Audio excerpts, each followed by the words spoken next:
Look at this. It's in the Wall Street Journal. The unexpectedly close race is the latest evidence that an intra-party fight among Democrats is far from over.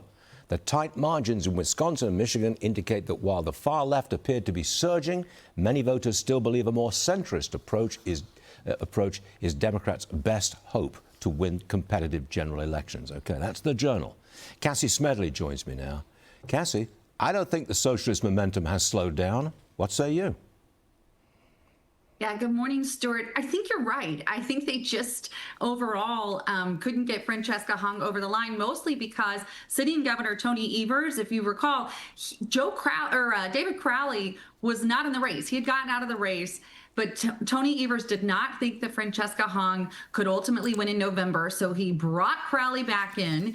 The Democrat machine in Wisconsin poured about $4 million into ads for Crowley in the closing weeks, just severely burying Francesca Hung, who barely spent anything on broadcast.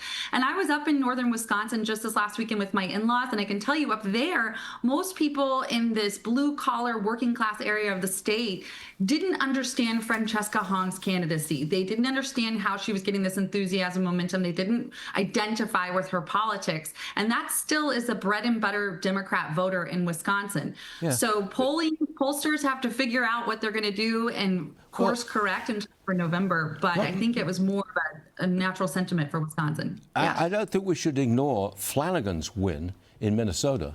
She's a radical. She's out there on the left. And she won by 20 points. She beat a moderate by 20 points.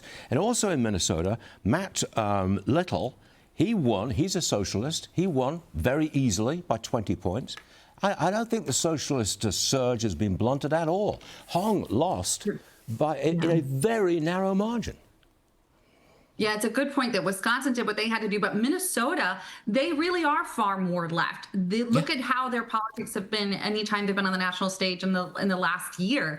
So I wasn't so surprised by the results on the left last night, but let's talk for a minute about the results on the right with Michelle Tafoya and then Lisa Demuth, who won the gubernatorial primary. That's a tag team to watch. They're going to be a dynamic duo on the stump. I think it has energized Republicans and maybe independent voters as well, who have been really frustrated with all the fraud scandal in Minnesota, who now see an opportunity for change in that state. So I've put Minnesota back on my one to watch. I'm not willing to say that it's now a toss-up per se, because Amy Klobuchar is going to put up a big race.